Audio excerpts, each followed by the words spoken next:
Ассалому алайкум дӯстон, хуш омадед ба шабакаи мо. Дар навори имрӯза барои шумо тозатарин ва муҳимтарин хабарҳоро аз ҷаҳони ММО омода кардем ва боварӣ дорем ки навор ба шумо писанд меояд. Барои ҳамин наворро то охир тамошо кунед. Мо бошад оғоз мекунем. дӯстон, қуръони бепул барои шумо. Барои қуръони бепул ба даст овардан аз ширкати шифофармо доруҳои гиёҳӣ харидорӣ кунед ва онҳо ба шумо қуръон ҳадия мекунанд. Шумо метавонед ки аз ширкати шифофармо ҳама намуд доруҳои гиёҳиро бо нархи дастрас ва сифати олӣ харидорӣ кунед. Доруҳо барои хароб ва фарбеҳшавӣ, барои дарди дил, дарди меъда, пастаҳо барои хунукзадагӣ ва қавӣ кардани мардонагӣ, равғани усма, хилба, равғани сиёҳдона барои ҳамаи дардҳо. Худи ҳозир ба номерҳои дар рӯи экран буда занг зада доруҳои даркории худро бо нархи дастрас харидорӣ кунед ва ҳамин гуна ҳам доруҳои даркории худро дастрас мекунед ва ҳам соҳиби китоби қуръон мешавед.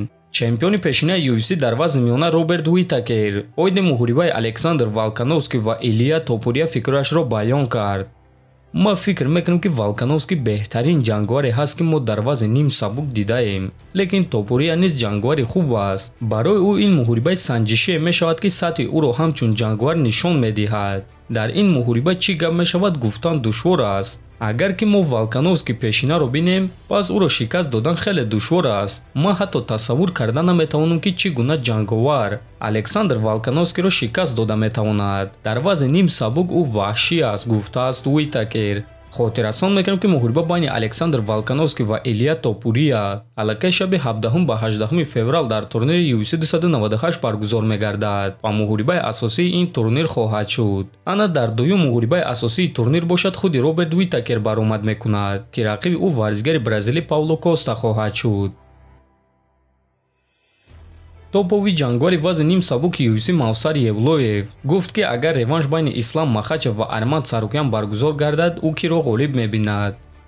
Арман ҳаматарафа инсони хуб аст. Ӯ дар стойка инкишоф ёфтааст. оиди гӯштин ҳатто гап задан дар кор нест. ҷисман ӯ бақувват аст, аммо ба ҳар ҳол ман фикр мекунам ки бартарӣ дар таҷрибаи Ислам ва қувваи ҷисмонии ӯст. ба назари ман ҷисман Ислам сахттар аст ва боз ӯ аз Арман дар қад ва дарозии дастон ва пойҳо бартарӣ дорад ва ин чиз нақши хубро мебозад. ман ҳам Исламро мешиносам ва ҳам Арманро. бо Арман мо бисёри вақт якҷоя тамрин мекунем ва ман гуфтанӣ нестам ки Арман шанс надорад. ман гуфтаним ки дар ин вазн барои ман Ислам фаворит аст. дар вазни сабук ҳоло ягон кас бо ӯ баробар нест, гуфтааст Евлоев. хотиррасон мекунем ки дар якум муҳорибаи Ислам ва Арман Махачев бо қарори доваро ғалаба ба даст оварда буд, аммо ин муҳориба соли 2019 баргузор гардида буд. баъди ҳамон муҳориба ҳар дуи онҳо хеле инкишоф ёфтанд ва акнун Арманро муҳориба зидди Чарлз Оливера рӯзи 14 апрел дар турнири UFC 300 интизор аст. ана оиди Ислам бошад, пас ҳозирашда маълум нест ки ӯ муҳорибаи навбатии худро кай ва зидди кӣ мегузаронад. аз рӯи суханҳои Дана Вайт рақиби навбатии Махачев ғолиби муҳорибаи Чарлз ва Арман мешавад ва ин муҳориба метавонад ки тобистонӣ баргузор гардад.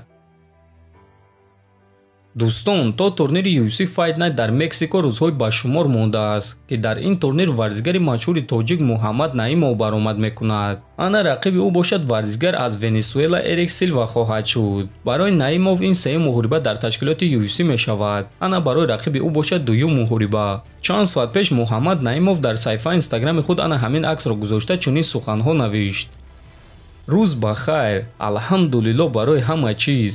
рӯзи 24 феврал иншааллоҳ исбот мекунем ки ман беҳтарин дар ҷаҳонам. 11-2 навиштааст Наимов.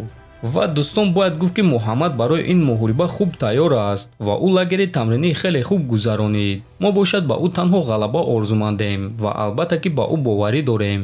дар ҳамин ҷо дӯстон, навори мо ба анҷом мерасад. фикру ақидаҳотонро нависед, ҳатман дар канали мо обуна шавед. то боздид, хонободу сарбаланд бошед.